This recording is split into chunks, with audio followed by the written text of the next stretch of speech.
자랑스러운 대한민국은 이번 위기를 극복해 나가고 있습니다. 그러나 일본의 상황은 우리나라와는 반대로 알려졌습니다. 한국이 부러운 일본은 경직된 시스템으로는 한국을 못 이긴다며 난리가 난 모습입니다. 일본 언론들이 바이러스 사태에 대응하는 자국 정부의 시스템을 잇따라 비판하고 있습니다. 특히 방역에 최신 정보 기술 시스템을 도입한 한국과 비교하며 자국의 경직된 시스템을 비판하고 나선 것입니다. 일본 니혼 게이자이 신문은 아베 신조 일본 총리의 긴급사태 연장 결정과 관련해 아날로그 행정, 멀어지는 출구 제하의 기사를 싣고 검사 확충이나 의료 태세 강화 등 경제 생활 재개를 위해 불가결한 대책들에는 진전이 없는 상황이라고 지적했습니다. 그러면서 니혼 게이자이는 일본 정부의 최대 문제점을 경직된 행정 시스템이라고 꼬집으며 IT나 민간 활용이라는 21세기 세계 표준에 뒤떨어진 채 바이러스와 싸움에서 이기기 어렵다고 비판했습니다. 니혼 게이자이는 특히 한국의 대응 체계를 주목했습니다.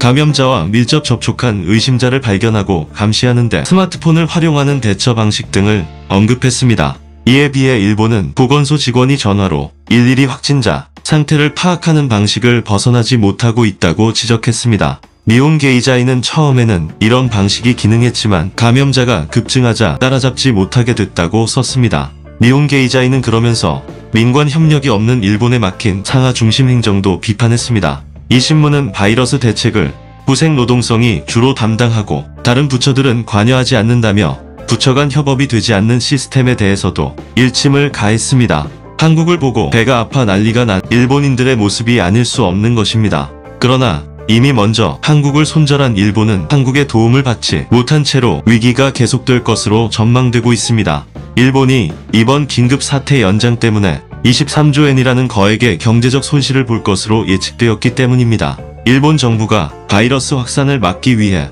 전국에 내린 긴급 사태 기한을 이달 말까지로 연장함에 따라 23조엔 우리나라 돈으로 약 264조 원의 추가 손실이 발생할 것으로 예상됐습니다. 일본의 다이이치 생명 경제연구소 분석에 따르면 긴급사태를 선언한 지난달 7일 이후 이달 6일까지의 한 달간 경제 손실이 21조 9천억 엔으로 추산됐습니다. 그런데 이번에 또다시 긴급사태 기한을 이달 31일까지 늘리기로 한 만큼 총 45조엔 우리나라 돈으로 약 516조 원의 손실이 발생할 것으로 계산됐습니다. 일본 실제 국내 총생산의 8.4%에 달하는 액수로 엄청난 금액입니다. 긴급사태 기한을 연장해 생기는 예상 손실이 초기 1개월보다 더 큰 건 일본 정부의 강력한 외출 자제 및 휴업 요청으로 내수가 급격히 식고 있어서입니다. 미쓰코시 이세탄 등 4대 백화점의 3월 매출은 전년 동기 대비 33.4% 감소한 데 이어 지난달엔 70에서 80% 급감한 것으로 잠정 집계됐습니다. 긴급사태 선언 이후 백화점 내 식품점을 제외한 모든 코너가 문을 닫은 탓이었습니다.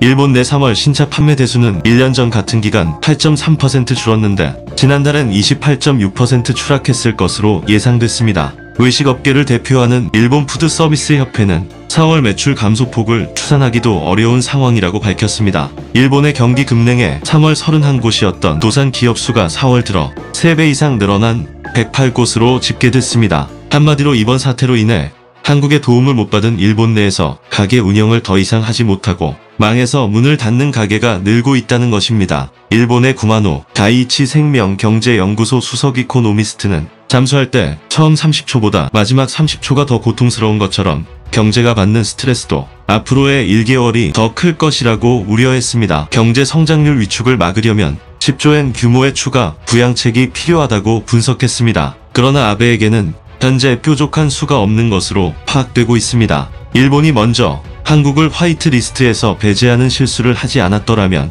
일본 경제가 이만큼 무너지지는 않았을 텐데 아베는 지금쯤 엄청나게 후회하고 있을 것으로 파악됩니다. 그뿐만이 아닙니다. 현재 일본에서는 심상치 않은 분위기가 감지되고 있습니다. 그것은 바로 이번 바이러스 사태로 일본 내부 분위기가 좋지 않은 가운데 가게 문을 일부러 닫지 않는 곳을 공격하는 일까지 발생하고 있습니다. 일본인들이 같은 일본인들을 가게 문을 닫지 않는다며 공격하고 있다는 것입니다. 일본에서 감염 확산 속 외출 자제 및 가게 휴업 요청 등이 장기화하고 있는 가운데 이에 동조하지 않는 이들의 정보를 온라인상에 공개하거나 협박하는 행동을 하는 소위 자숙 경찰들이 등장했다고 합니다. 앞서 지난달 도쿄도 스기나미구 소재 라이브하우스 코엔지 이치온의 주인은 가게 문에 붙어 있던 의문의 벽서를 트위터에 공개했습니다. 이 종이에는 안전을 위해 긴급사태 선언이 끝날 때까지 라이브 하우스를 자숙해 주십시오. 운영을 자제해 주십시오. 다음에 발견될 경우 경찰을 부르겠습니다. 근처 사는 사람이라고 적혀 있다는 것이었습니다. 주인은 이에 대해 라이브는 무관객으로 영업하고 있지 않고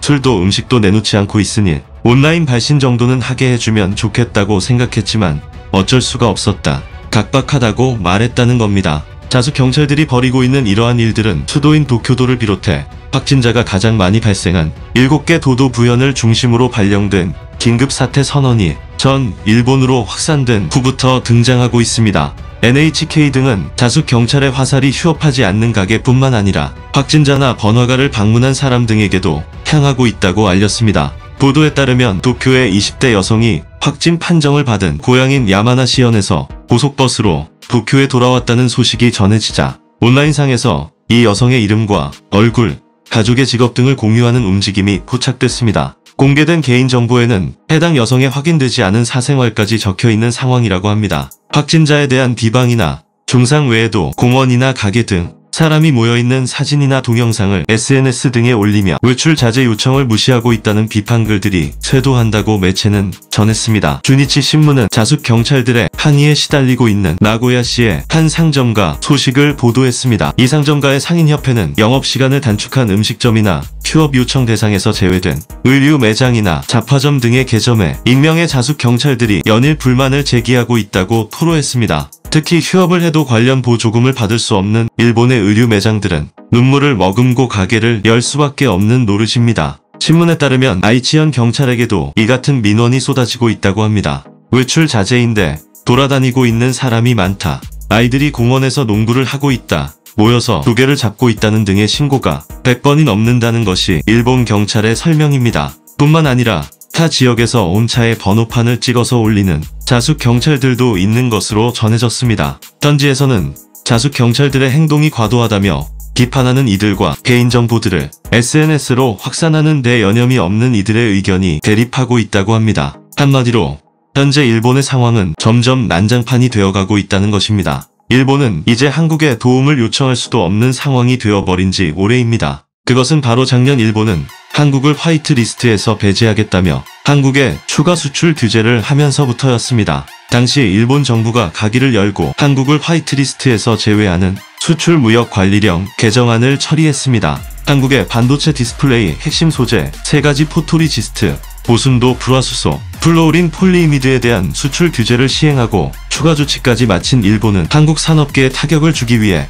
화이트리스트 배제를 결정했었습니다. 한국의 반도체 디스플레이를 생산했는데 필수 소재들을 수출 규제로 묶어 일본 정부의 수출 허가가 있어야만 물건을 받을 수 있게 만든 것이었습니다. 허가 조치도 일본 정부 마음대로 정하는 내용이었습니다. 한국 기업에 목줄을 쥐게 됐다는 우려의 목소리가 나왔었습니다. 전략물자 수출 시 관련 절차 간소화 혜택을 받는 국가 목록을 말합니다. 일본은 현재 미국과 독일 등 27개국을 화이트리스트 국가로 수출 절차에 있어 우대하고 있습니다. 한국은 지난 2004년 화이트리스트 국가로 지정됐습니다.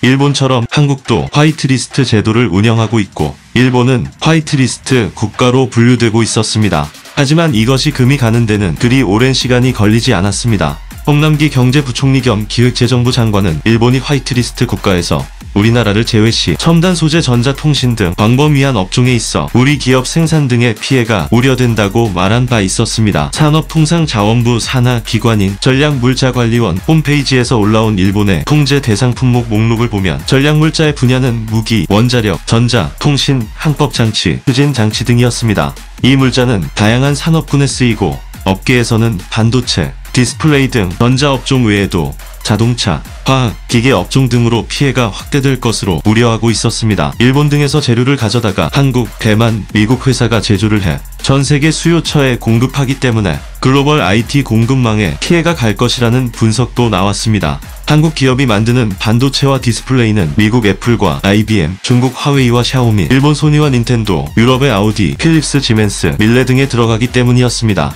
글로벌 IT 업계가 이렇게 촘촘히 짜여 있기 때문에 일본의 조치가 미칠 영향에 대한 분석도 다양하게 나왔었습니다. 그러나 한국은 당시 위기를 보란듯이 극복하며 일본의 화이트리스트 배제 조치에 굴하지 않았습니다. 오히려 소재의 국산화를 앞당겨 위기를 극복해냈습니다. 그러니 이제 와서 바이러스 사태가 발생하자 일본이 한국에게 도와주면 안 되겠냐고 난리를 치고 있는 것입니다. 하지만 한국인들은 일본을 도와줄 마음이 더 이상은 없어 보입니다. 먼저 손절해놓고 이제 와서 바이러스에 대처할 수 있도록 도와달라는 것은 말도 안 되는 일이기 때문입니다. 당시 화이트리스트 배제 조치를 진행할 때도 한국 기업 입장에서는 소재 하나를 잘못 선정하여 한 달 정도 공정이 멈추면 수천억 원이 넘는 손해를 겪게 되는 상황이었는데도 일본은 이런 사실을 알면서도 그런 조치를 감행했습니다. 한국의 주산업인 반도체의 타격을 주려는 의도가 다분했던 것이었습니다. 현재 일본은 한국의 도움을 받지 못하는 현실을 받아들이지 못하고 있는 것으로 보입니다. 추가적으로 시행되는 아베의 긴급 조치로 일본 경제는 더욱 큰 타격을 받을 것으로 전망됩니다.